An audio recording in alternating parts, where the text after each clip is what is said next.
नमस्कार मंडळी, सगळ्यांना जय जिजाऊ, जय शिवराय, जय शंभूराजे. तर बाबाच्या शेताकडे आलोय. सगळ्यांना जय शिवराय कर. जय शिवराय सगळ्यांना. हा, जय शिवराय. जय शिवराय. जय शिवराय.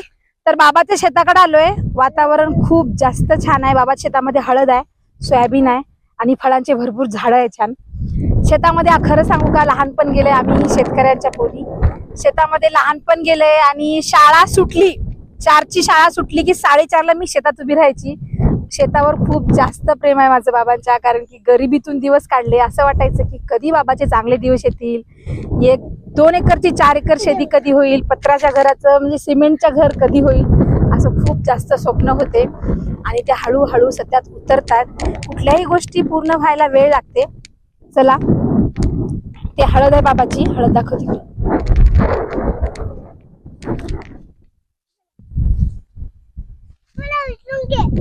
हळद आहे ती, चल इकडे.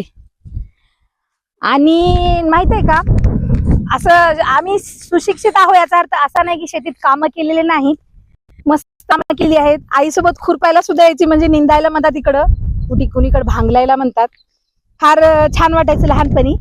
शाळेचे पुस्तकं घेण्यासाठी शनिवारी रविवारी बाईला सोबत कामं करू लागायचो आणि खुरपायला लागायचो. कापूस वेचणी केली, सोयाबीनचे दाणे वेचले.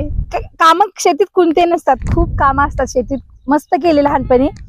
पण बाबा म्हणायचे शेतीत कामं करून नुसतंच शेतकरी राहून आयुष्य निघत नाही, आयुष्यभर शेतात कामं करावं लागते आणि सगळ्याच गोष्टीचं सुख मिळत नाही शेतकऱ्यांना, कारण की जबाबदारी खूप मोठी असते. त्यामुळे शाळा शिकणं, नोकरी करणं खूप महत्वाचं असते.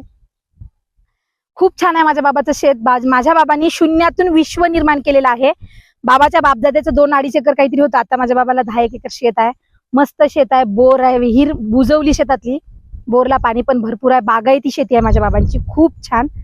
आणि मला माझ्या बाबावर खूप जास्त गर्व आहे. मी शेतकऱ्यांची पोरगी आहे आणि सुशिक्षित पण आहे, छोटीशी नोकरी पण आहे, थोडासा पगार पण आहे, सासरी पण शेती आहे.